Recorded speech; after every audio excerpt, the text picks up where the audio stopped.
안녕하세요. 수박 겉핥기입니다. 헤로도토스 역사 제9권 칼리오페. 오늘은 이 방대한 저작의 진정한 마지막을 다룹니다. 전쟁의 마무리와 제국적 교훈. 플라타이아의 승리, 미칼레의 개선 이후에도 헤로도토스는 그 찬란한 순간에 붓을 내려놓지 않았습니다.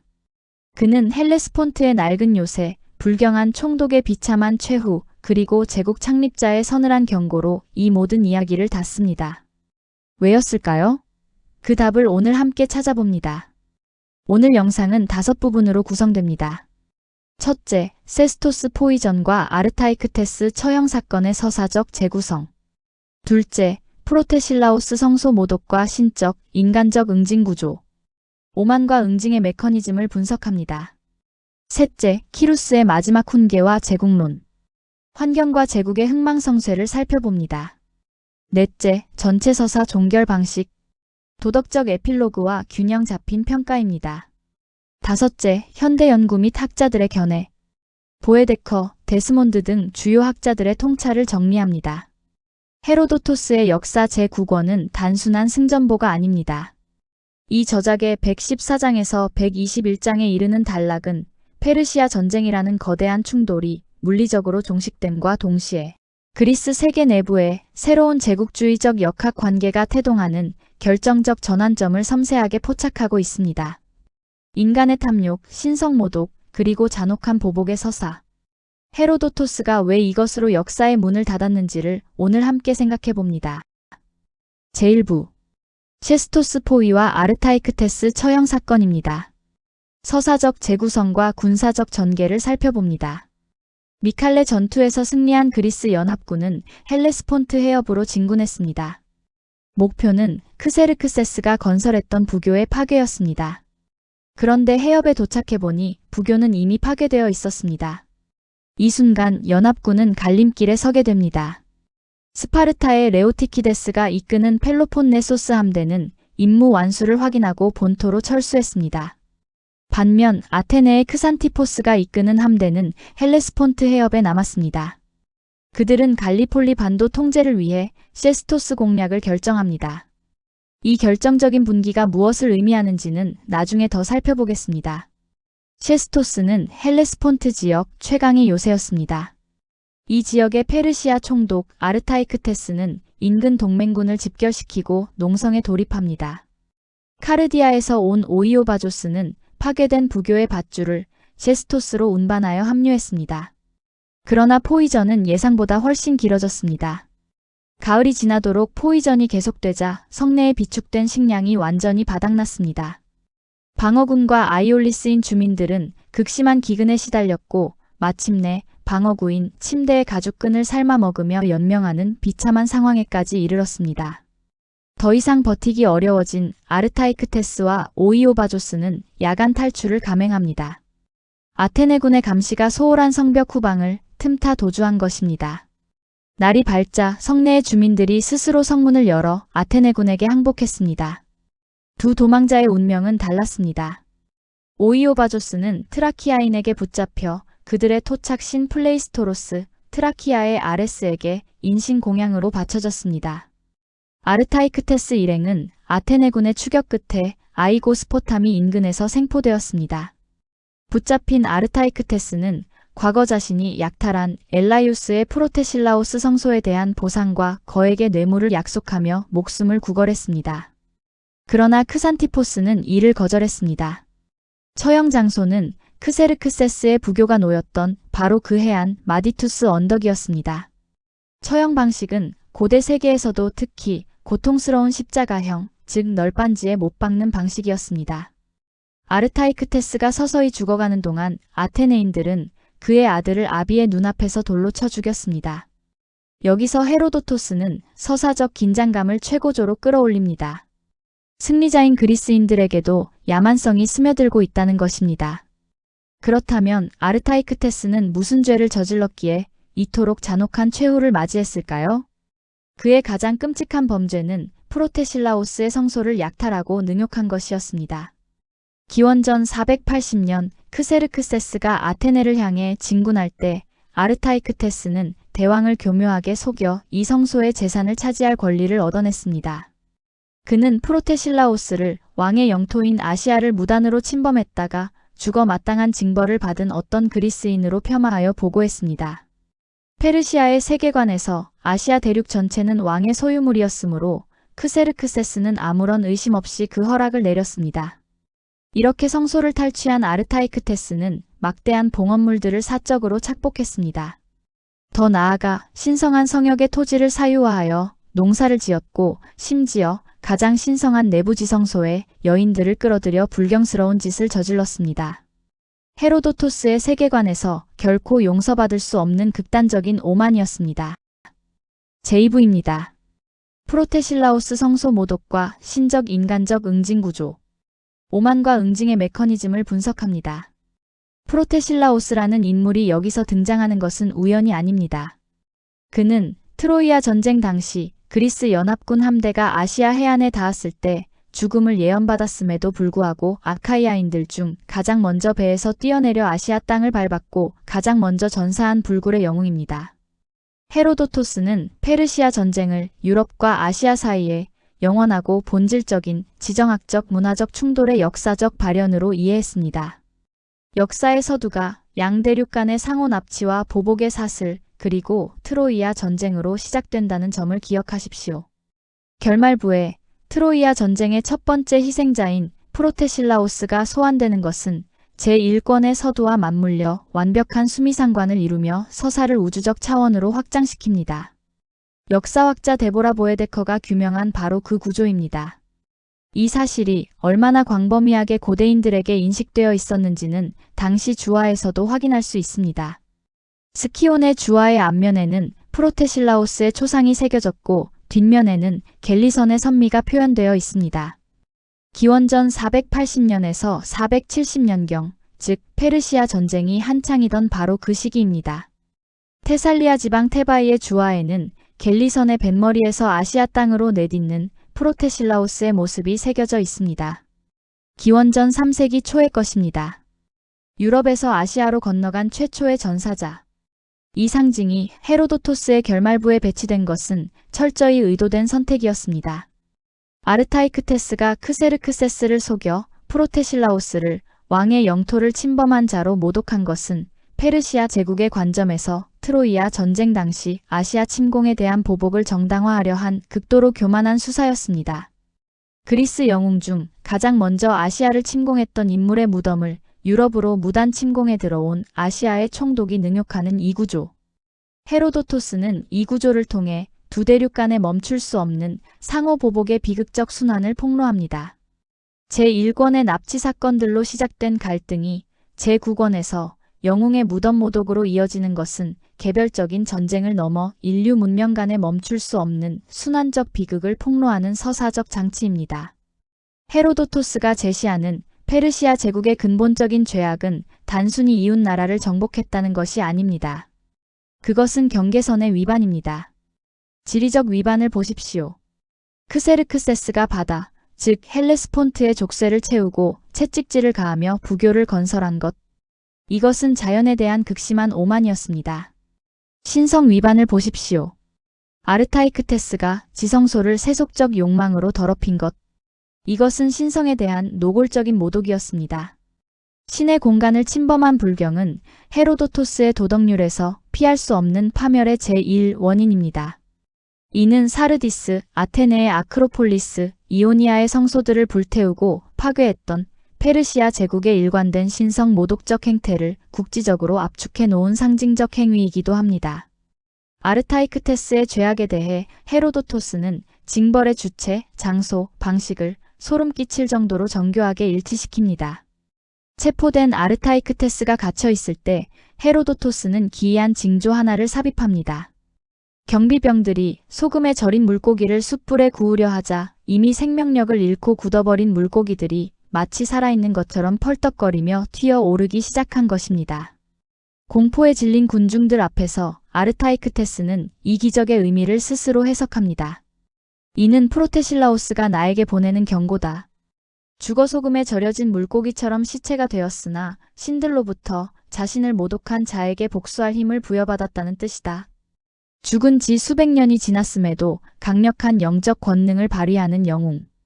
이 장면은 성소를 모독한 자는 필연적으로 신의 심판을 피할 수 없다는 역사적 교훈을 초자연적 권위로 인준하는 기능을 합니다. 이 응징의 구조가 얼마나 치밀하게 설계되어 있는지를 보십시오.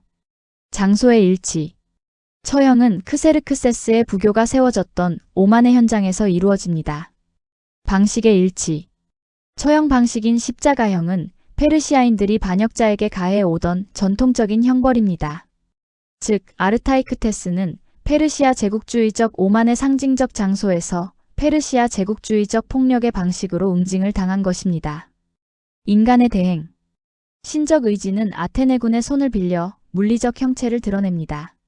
아르타이크테스가 성소에 대한 보상과 천문학적인 배상금을 제안했음에도 엘라이우스 주민들과 크산티포스가 끝까지 피해 복수를 고집한 것은 단순한 분노를 넘어 신성한 섭리가 인간의 판단에 깊이 개입했음을 증명합니다. 제3부입니다. 키루스의 마지막 훈계와 제국론.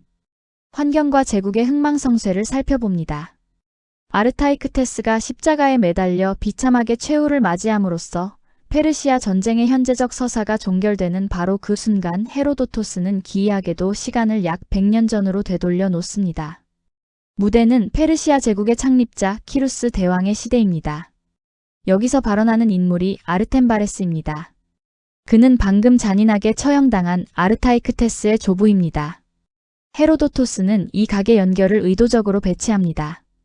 아르템바레스는 동족들을 대표하여 건의합니다.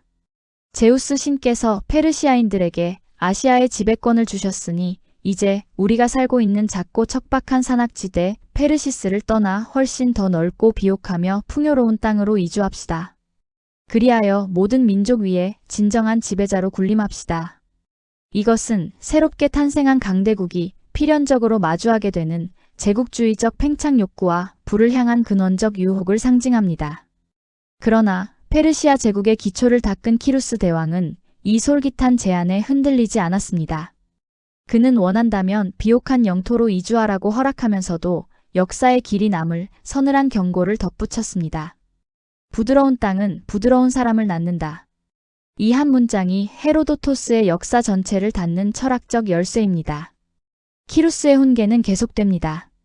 세상에 훌륭하고 경이로운 작물과 훌륭하고 용맹한 전사를 동시에 배출할 수 있는 땅은 존재하지 않는다. 만약 안락하고 사치스러운 평원의 생활을 선택한다면 그들은 곧 투지와 강인함을 잃고 타국의 지배자에서 타인의 노예로 전락하게 될 것이라는 무서운 통찰이었습니다. 이 경고에 압도된 페르시아인들은 키루스의 지혜가 자신들의 얄팍한 탐욕보다 우월함을 인정하고 비옥한 평원의 나약한 노예가 되느니 차라리 척박한 땅에 남아 세계의 지배자로 남기를 선택하며 물러납니다. 이것이 페르시아 제국의 출발점이었습니다. 그리고 그 후손 아르타이크테스가 성소에서 탐욕을 부리다 십자가에 못 박히는 비참한 결말은 키루스의 이 숭고한 경고가 후대에 의해 철저히 망각되고 배신당했음을 극적으로 증명하는 살아있는 증거가 됩니다. 키루스의 통찰을 도표로 정리해보면 이렇습니다. 척박한 땅, 초기 페르시아나 스파르타 같은 환경. 결핍과 엄격함이 강인함과 용기를 기릅니다. 그 결과는 전쟁에서 승리하여 세계를 지배하는 국가입니다. 반면 부드러운 땅, 리디아나 바빌론 혹은 후기 페르시아 같은 환경. 부유함과 사치가 유약함과 나태를 낳습니다. 그 결과는 전투력을 상실하고 외세에 복속되는 상태입니다. 이 메커니즘이 바로 헤로도토스가 페르시아 제국 전체의 흥망성쇠를 설명하는 마스터키입니다. 초창기 키루스 치하의 페르시아인들은 가죽옷을 입고 산악지대의 혹독함을 견뎌낸 척박한 땅의 전사들이었습니다. 그러나 캄비세스의 광기, 다리우스의 오만을 거쳐 크세르크세스의 타락에 이르기까지 그들은 스스로 부드러운 땅의 부드러운 인간으로 변모했습니다. 그리하여 거칠고 가난하지만 결속력 있는 그리스 전사들에게 살라미스와 플라타이아이에서 무참히 패배한 것입니다. 제4부입니다. 전체 서사 종결 방식, 도덕적 에필로그와 균형 잡힌 평가를 살펴봅니다. 헤로도토스는 그리스와 페르시아 중 어느 한쪽을 절대적인 선이나 악으로 평면화하지 않습니다. 이것이 이 저작의 가장 탁월한 점 중 하나입니다. 이 결말부에는 두 인물이 교차 편집됩니다. 다른 한쪽에는 인류 역사상 가장 현명한 경고를 남긴 키루스 대왕이 있습니다. 비록 페르시아 제국이 탐욕과 사치에 눈이 멀어 쇠락의 길을 걸었으나 그 찬란했던 제국의 기원에는 인간 본성과 환경의 관계를 정확히 꿰뚫어 본 위대한 철학적 지성이 존재했습니다. 헤로도토스는 이것을 공정하게 기록합니다. 반면 자유와 민주주의를 수호해낸 그리스, 특히 아테네는 어떻습니까? 플라타이아의 전투 직후 스파르타의 파우사니아스는 적장의 머리를 장대에 꽂으라는 제안을 그리스인이 아닌 야만인이나 할 짓이라며 단호히 거절했습니다. 그러나 불과 몇 달 후 세스토스에서 아테네의 크산티포스는 아르타이크테스를 산채로 널빤지에 못 박고 그의 아들을 돌로 쳐 죽이는 철저히 페르시아적인 야만적 형벌을 아무런 죄책감 없이 자행합니다. 그리스인들이 그토록 경멸했던 이민족의 잔혹성을 고스란히 내면화하기 시작한 것입니다. 이 도덕적 에필로그는 단순한 역사 기록이 아닙니다. 이것은 당대 아테네 독자들을 향한 프로랩틱, 즉 미래 예측적 경고입니다. 첫째, 지정학적 함의입니다. 세스토스 포위를 기점으로 스파르타 등 펠로폰네소스 세력은 본토로 후퇴하고 아테네만이 해협에 남아 독자적인 군사 작전을 수행합니다. 이 균열은 훗날 아테네가 델로스 동맹을 사유화하여 잔혹한 해상제국으로 발돋움하는 역사적 시발점입니다. 둘째, 인물 간의 계보적 상징성입니다. 잔혹한 처형을 지시한 크산티포스는 훗날 아테네 제국의 황금기를 이끈 페리클레스의 친아버지입니다. 헤로도토스는 아버지의 잔혹한 결정을 통해 아들의 시대에 만개할 아테네 제국의 폭력적 궤적을 묵시론적으로 암시합니다. 셋째, 키루스의 훈계가 지닌 현재적 유효성입니다. 탐욕스러운 팽창을 추구하면 타국의 노예가 된다는 그 경고는 펠로폰네소스 전쟁의 한가운데서 타국을 억압하며 무자비한 패권주의를 휘두르던 기원전 5세기 후반의 아테네 민회에 직접 던지는 헤로도토스의 육성입니다. 그리고 마지막으로 아르타이크테스가 처형당한 마디투스 해안 인근이 훗날 펠로폰네소스 전쟁의 최종전인 아이고스포타미 해전에서 아테네 함대가 괴멸당하여 아테네 제국의 멸망을 고하는 바로 그 무대라는 사실. 역사의 보복이 얼마나 가혹하게 작용하는지를 보여주는 서사적 종결의 절정입니다. 제5부입니다. 현대 연구 및 학자들의 견해. 결론부 재평가와 학술적 통찰입니다. 전통적인 고전문헌학계는 오랫동안 역사 제9권의 결말부를 부정적으로 평가해 왔습니다. 헤로도토스가 작품을 미처 완성하지 못했거나 남은 자료를 소진하기 위한 부록처럼 끼워 넣었다는 것이었습니다. 그러나 1980년대 이후 서사론과 구조주의적 접근이 도입되면서 이 결말은 치밀하게 계산된 문학적 성취라는 찬사로 학계의 패러다임이 완전히 뒤바뀌었습니다. 먼저 데보라 보에데커입니다. 그녀는 1988년 획기적인 논문을 통해 헤로도토스의 역사 전체가 거대한 환영 구조로 축조되어 있음을 증명했습니다. 서사 전체의 시작인 제1권이 트로이아 전쟁으로 문을 열었듯이 마지막 제9권의 결론부에서 트로이아 전쟁의 최초 전사자인 프로테실라오스가 결정적인 심판자로 재등장하는 것은 우연이 아닙니다. 이는 양대륙 간의 투쟁을 신화적 상징 속에서 완벽하게 봉합하는 치밀한 문학적 전략이라고 그녀는 역설합니다. 다음은 윌리엄 데스몬드입니다. 그는 2004년 논문에서 서사를 관통하는 도덕철학적 동력에 주목했습니다. 헤로도토스의 역사적 인과율을 이끄는 핵심 모티브는 범죄, 처벌, 그리고 끝없는 역처벌의 연쇄골이라는 것입니다.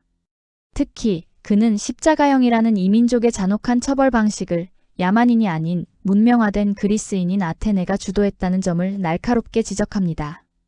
헤로도토스가 그리스의 자유와 페르시아의 야만이라는 이분법적 신화를 해체하고 인간 본성의 보편적 타락을 경고하고 있다는 분석입니다. 캐럴린 드월드는 키루스 에피소드의 시간적 역행이 지닌 정치사적 전략을 해부했습니다. 키루스의 훈계가 서술 맥락상 한 세기나 과거로 거슬러 올라가는 일탈처럼 보이지만 실은 당대 독자들을 향한 고도의 격언적 교육장치라는 것입니다. 탐욕스러운 영토 팽창과 물질적 부의 추구가 어떻게 한 국가의 도덕성을 파괴하고 종국에는 파멸로 이끄는지를 설파하는 섬뜩한 거울로 작용한다고 드월드는 분석합니다. 마이클 플라워와 존 마린콜라는 최근 헤로도토스의 역사 제9권의 가장 권위 있는 주석서를 집필하며 결론부의 중의적 성격을 종합적으로 통찰했습니다. 체스토스 에피소드와 키루스의 훈계 조합은 이전까지 방대하게 전개된 역사적 주제들을 하나의 용광로에 압축적으로 요약함과 동시에 페르시아 전쟁 이후 에게해의 패권을 쥐고 새롭게 등장할 아테네 제국주의의 잉태라는 미래적 주제를 교차시킨 결과물이라고 평가합니다. 이 결말은 단순한 부록이 아니라 역사의 거대한 흐름을 통찰한 위대한 사상가로서 헤로도토스의 천재성이 응집된 최고의 걸작이라는 것이 현대 학계의 지배적인 합의입니다. 헤로도토스는 살라미스 대첩의 영광이나 플라타이아의 압도적 승리로 역사의 마지막을 닫지 않았습니다.